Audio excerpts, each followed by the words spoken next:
minutes na ha. Umpisahan natin agad ha. Huwag po kayong matakot. Huwag po kayong magulat. Diba? Idol, anong sasabihin ko sa DDS kung classmate na ni John Paul Cadiz? Ha? Classmate na si John Paul Cadiz. Bobo siya. Tangina niya. Huwag na siyang lumaki. Kasi kung lalaki siyang DDS, wala siyang future. Diba? Oy, Sir Boy Perez and kay Ma'am Shi Villaran and kay Ma'am Gian Miranda, may love shoutout po. So ito mga kababayan. Ito na. Mga kababayan, kamakailan lang inamin ni Chis Escudero na siya'y nakatanggap ng pera mula kay Lubiano na isang kontraktor ng DPWH. Bukod dun mga kababayan, yung ibang senador tikong bibig. Alam nyo naman mga kababayan na kapag tayo ay public figure, di ba? Na kapag tayo ay meron tayong mga katungkulan, no, lalong-lalo na mga politician, mga artista, 'di ba? Ay matitrace at malalaman pa rin yung mga baho natin. So ito po mga kababayan ha.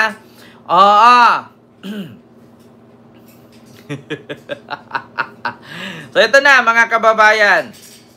Ipaparating natin sa inyo, naku po, magugulat po kayo ngayon. Ano nga ba ito, mga kababayan? Ito na, ilang senador tumanggap ng campaign donation mula sa contractors. Mga contractors, yung mga nagbulsa ng flood control. Mga kababayan, budget. Ito pakinggan nyo, mula po ito sa Billionaire News. Mga kababayan, magulat kayo. Sa mga hindi nakakaalam, magugulat po kayo. Like, share, and subscribe po tayo sa mga hindi pa nakapag-subscribe. So ito mga kababayan, pakinggan ninyo Huwag po kayong magulat. Kasi baka sabihin niyo, ay ganun pala siya. Akala ko hindi, kasi bakit makuda siya Siya nga yung nagsabi na mga demonyo daw, yung mga ganito. Yung isa naman nagsabi, walang reaction sa impeachment. Kasali pala siya. Ito na mga kababayan, Chis Escudero, Joel Villanueva, Bam Aquino, Nancy Binay, GB Ejercito, tumanggap pala ng campaign donation mula sa mga kontraktor. 5 po sila. Naku po, eto na. Hindi lang umano si Senate President Francis Chis Escudero. Hindi lang si Senate President Francis Chis Escudero ang tumanggap. Naku, Diyos niyo Marimar. At take note mga kababayan, bawat senador, hindi lang isang kontraktor ang tinanggapan nila. Merong isa, 2 beses tumanggap ng 10 milyon. Merong isa, 20 milyon. Nako, kasali si Bam at si GB Ejercito. Ito. May campaign donor na kontratista ng gobyerno. Nako. May ilan pang kandidato sa pagkasenador ang tumanggap ng donasyon. Nako. Kinalaman sila sa agenda report ni Dexter Ganibe ng Abante. Ito na. Sir, kino-confirm nyo na nag-donate siya ng 30 million? Yes, nasa records yun.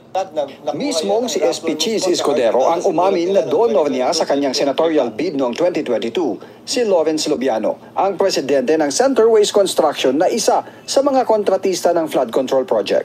Ilang araw lang bago ang SONA ni PBBM nitong Hulyo, magkasama sina SP Chis at Lubiano sa inaugurasyon ng bagong gusali ng College of Business Management ng Sorsogon State University. Nakabilang sa higit 125 million pesos contract na nakopo ng Centerways noong Setyembre ng 2024 para sa Sorso.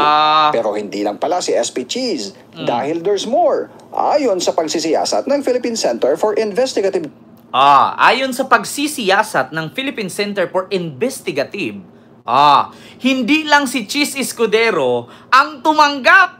Nako, kaya nga sabi ko sa inyo mga kababayan, walang kwenta yung hiring-hiring sa Senado Ma'am Priscilla Ramasamy and kay Gardo Zap II. Ayan, Ma'am Aurora and kay Tita Chabel. Kaya nga sabi ko sa inyo, yung mga hiring-hiring na yan, mauuwi lang sa ano yan mauuwi lang sa reglo, mauuwi lang yan sa shake hands. Naku, Diyos mio, hindi lang si Chis ang tumanggap. Ito pa. Journalism o PCIJ. Sa report ng PCIJ, isang taon makalipas ang 2022 elections, lumabas na si Senator Joel Villanueva ay tumanggap umano ng 20 million pesos na donasyon para sa 2022 election mula sa New San Jose Builders Inc. Si Joel Villanueva, tumanggap ng 20 million mula sa New San Jose Builders. Nako po, New San Jose Builders Incorporation. Tumanggap po siya ng 20 million. Ayan na nga, mga kababayan. Bukod kay Chis Escudero, tumanggap ng 30 million. Si Joel Villanueva, tumanggap din pala, di ba? Kita ninyo kung gaano sila kasinungaling. Kita ninyo, buti pa si Chis umamin. Pero si Joel, kahit pigain mo di ba? Kahit pipigain mo, talaga namang todo tangge. Si Chis Escudero 30. Si Joel Villanueva 20. Milyones yan Milyones, mga kababayan. Sunod. Nakasaad din sa report na si Villanueva lang ang nag-iisang kandidato noong 2022 na tumanggap ng donasyon mula sa New San Jose Builders. Ang kontratista ang siyang nakakopo ng 2.147 billion peso contract para sa 19-story office ng National Housing Authority noong 2021. Nabatay sa record ng Philippine Government Electronic Procurement System ay epektibo ang kontrata mula 2021 hanggang 2025. Diba? Sa hiwalay na report ng PCIJ na pagsilip sa 2013 elections, tumanggap din umano ng donasyon si Senator Escudero ng 10 million pesos mula sa New San Jose Builders at isa pang 10 million pesos mula naman sa Tokwing Construction. Kita nyo? Mula sa New San Jose Builders, tumanggap si Chis Escudero 10 milyon. So, 40 milyon na. Yung unang 30 milyon, tumanggap siya mula kay Lubiano. Yung pangalawang 10 milyon, tumanggap siya mula sa New San Jose Builders. So, 40 milyon na. Bukod doon sa 40 milyon, tumanggap pa siya ulit ng 10 milyon mula sa Tokwing Construction. So, 50 million lahat ang hawak ni Chis. Antayin natin. Sino pa? Si Joel may 20, si Chis may 50. Isang 30, dalawang 10. Ito, sunod pa. Ganon din umano sina Senators Bam Aquino, Nancy Binay at JV Ejercito.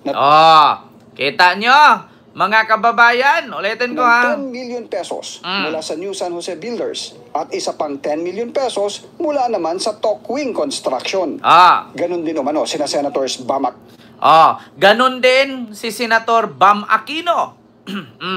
Si Bam Aquino, mga kababayan, tumanggap din. Basahin ko dito, Ejercito Joseph Victor G. Ayan. So, laki nito 20 million. Kay Nancy Binay, 2 million. Kay Ejercito Joseph Victor G ay tumanggap siya ng 20 million. Ngayon, sino to? Binay Nancy tumanggap ng 2 million. Aquino, Nancy Binay at JV Ejercito na tumanggap ng magkakaibang halaga mula sa ilang kontratista ng DPWH. Si Bam Aquino, 5 million naman mula kay Lau Vincenti or Vincent Lau Construction. Kita nyo, si GB Ejercito, 20 million mula sa Ranola Jose G. Legazpi Premium Development Corporation. Si Nancy Binay mula sa Rodela Danilo V. or Vincent Construction. Kita ninyo, mga kababayan. Continue. Sa partido politikal na Nationalist People's Coalition at United Nationalist Alliance. Sa Nationalist People Coalition, tumanggap sila ng 25 million mula kay Alice Eduardo, kapatid ni Smo Laude. Sa inisyal na investigasyon ng COMELEC, may 4 na kontratista ang nagsilbing campaign donor ng ilang tumakbo sa pagkasenador. Kita niyo? Pero hindi lang ang Statement of Contributions and Expenditures ng mga senatorial candidate ang sinisilip ng COMELEC, kundi pati na rin sa mga kongresista at party list. Para naman sa mga mapatutunayang sangkot sa anomalya sa flood control project, sinabi ni Senate Deputy Minority Leader Mig Zubiri, kailangan anyang sa huli ay may mapanagot. The executive will follow through with its threat to file cases. Wala kasi mga kasuhan dyan. Ay, hindi nasusunod lang yan. Wala mangyayari. Kailangan daw, sabi ni Zubiri, may makasuhan dyan. Kasi kung walang makakasuhan dito, walang mangyayari. Thank you na lang. Uulitin pa nila ito. Kaya kailangan may makakasuhan dito. Naku po, mga kababayan, kita ninyo? Kami, nagkautin-utin, nagkabilat-bilat. nagkabungal-bungal, nagkabulag-bulag, nagkapilay-pilay, sa kakahanap ng pera para pambayad ng tax. Samantalang kayo, mga putang ina ninyong politician, kay mga buwaya, buti pa sa Argentina, may bagong species ng buwaya na na-discover eh. Yeah? Dito sa Pilipinas, napakaraming buwaya, putang ina. Yung buwaya nasa Kongreso, nasa Senado. Yeah? Minsan yung iba, ang lalaki ng bahay. Diyos ko po, mga apo ni Herodes. Yeah? Kita ninyo, mga kababayan, di pugang lintian. Ma'am ka-vibes, kita ninyo, 5, Bam Aquino, GB Ejercito, Joel Villanueva, Chis Escudero. Take note, si Chis at si Joel, talaga namang kakaiba. Ang lalaki ng mga natatanggap nila. Si GB Ejercito, malaki-laki din, 20 million din. Si Joel, 20 million.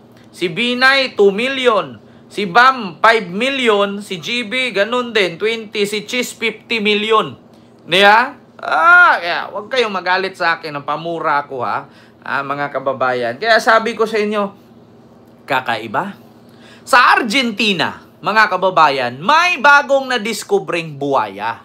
Ngayon lang, August 27. Pero magulat ka, sa Pilipinas, hindi pa ko pinanganak, may buwaya na.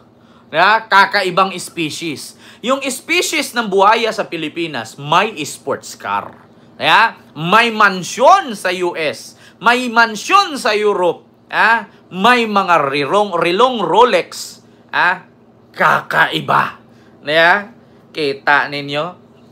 Sunod, mga kababayan. Speaking of